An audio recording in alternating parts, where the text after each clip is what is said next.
Posledný júnový piatok patril okrem odovzdávania vysvedčení aj leňošeniu pri vode.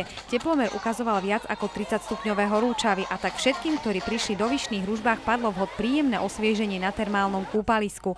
A zvlášť, keď si organizátori pripravili nielen na tento deň, ale v rámci celého leta množstvo noviniek. Prvýkrát tento rok sa snažíme dohrievať vodu na ostrovčeku, čiže tam by mala tá teplota vody byť od 25 do 27 stupňov.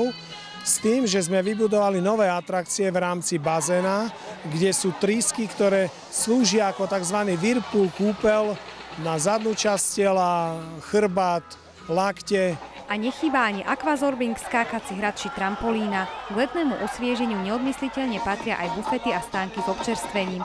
No a neoddeliteľnou súčasťou kúpeľnej sezóny je kultúrne leto. Budú tu vystupovať skupiny ľudové, country skupiny, moderné, rusínske skupiny. Samozrejme, aj tento rok príde skupina Kalinka, ktorá tu každý rok chodí.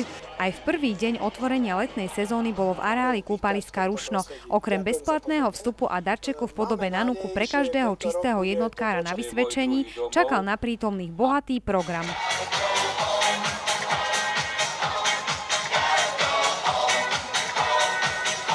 Dnes som tu prišla preto, lebo je to zadarmo a najviac sa mi tu páčili bazény a že hudba hraje. Po tanečnom vystúpení detí z Podolínca si prišli na svoje aj nadšenci adrenalínu.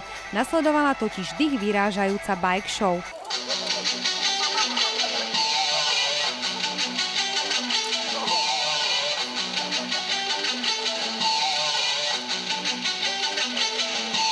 Príjemných 25 až 27 stupňov, tak takúto teplotu má voda vo vonkajších bazénoch. Najväčším lákadlom v tropických dňoch je teraz skočiť do nej a zaplávať si.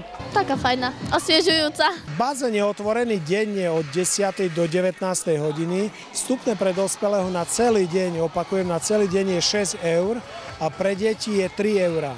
Pokiaľ idú dvaja dospelí a deti, tak konečná cena lístka je len 11 eur. Ani samotná obec v príprave letných mesiacov, kedy sa očakáva najväčší nápor turistov, nezaostáva. Začali sme v jarných mesiacoch výsadbou kvetinovej výzdoby, ktorá lemuje vstup do obce, a ďalej to riešime bežnou údržbou, čiže kosením trávnikov. By sme chceli prilákať turistov nielen kúpaliskom a areálom kúpeľov, ale dokonca aj našim sympóziom sochárskym, ktoré je národnou kultúrnou pamiatkou. Vo Vyšných Ružbachoch teda nie je o aktivity v rámci trávenia voľného času núdza. Jedným z lákadiel môže byť aj to, že po rokoch, kedy sme vyberali parkovné, dá sa povedať, tento rok bude parkovanie v rámci celej obce zdarma. Bazény, kde je prírodná liečivá voda, ktorá slúži aj na liečebné procedúry, by si všetci mali vychutnať až do septembra.